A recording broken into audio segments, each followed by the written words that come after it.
YouTube থেকে প্রথম payment পেলাম, আলহামদুলিল্লাহ। সত্যি আমি আজ অনেক খুশি। তো আমি আজকে কত টাকা উঠালাম এবং আমার ইউটিউব জার্নিটা সম্পর্কে বলবো, যে শুরুটা কঠিন ছিল নাকি সহজ ছিল। তো সময়টা ছিল 2015 সাল। তখন থেকে প্রায় কুড়েঘর তাসরিফ খানরা ভিডিও দেখে প্রায় ইন্সপায়ার হয়ে ভিডিও করার চেষ্টা করি, কিন্তু তখন ইউটিউবের অডিয়েন্স ছিল অনেক কম, ভিউ আসতো না। পারিবারিক সমস্যার কারণে ভালো ফোন নিতে পারি নাই, তো পড়াশোনার চাপ, সেই জন্য হাল ছেড়ে দিয়েছিলাম, ভিডিওতে ভিউ আসতো না।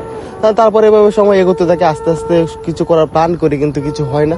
এরপর করোনা চলে আসলো, করোনার মধ্যে অনেক ভিডিও করি কিন্তু ভিডিও ভিউজ আসে না। তো আবারও হাল ছেড়ে দেই, তখন ভর্তি হয়ে যায় ঢাকা সরকারি তিতুমির কলেজে। তো পড়াশোনা শেষ করে যখন চাকরি খুঁজি তখন দেখি যে চাকরি হয় না। তো সেক্ষেত্রে সিদ্ধান্ত নিলাম যে কিছু করার। এর মধ্যে দক্ষিণ কোরিয়ার লটারি কাটি, লটারি পাই এবং সেই আশায় থাকতে থাকতে প্রায় 2 বছর বিশেষ হচ্ছে না।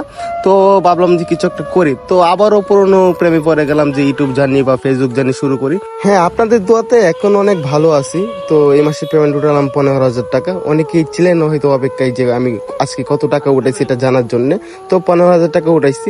তো উঠানোর পরে ভাবলাম যে নিজের জন্য কিছু কেনাকাটা করা যাক। তো আস্তে আস্তে নেত্রকোনা শহরে ঘোরাফেরা শুরু করলাম, দোকান দেখলাম, কাপড় চোপড় দেখলাম, কিন্তু পছন্দ হচ্ছে না। ওই ভাই অনেকক্ষণ আমাকে দেখাইছে যে এটা না ওইটা না ওইটা নতুন, কিন্তু পছন্দ হইতেছে না।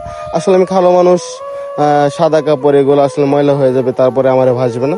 তো এটা নিলাম, এটা পছন্দ হয়েছে মোটামুটি ভাবে, এটা নিয়ে নিলাম। বললাম যে এটা প্যাকেট করে দেন। তারপর আস্তে আস্তে চলে গেলাম, হচ্ছে পেটে ক্ষুধা লাগছে, তো গেলাম জয় ভাইয়ের সাথে। তো ওখানে গিয়ে আমরা এই যে খানা পিনা করলাম, খানা পিনা করার পরে মোটামুটি খানা পিনা শেষ আর ভিডিও শেষ। আপনাদের জন্য সবসময় শুভকামনা থাকবে।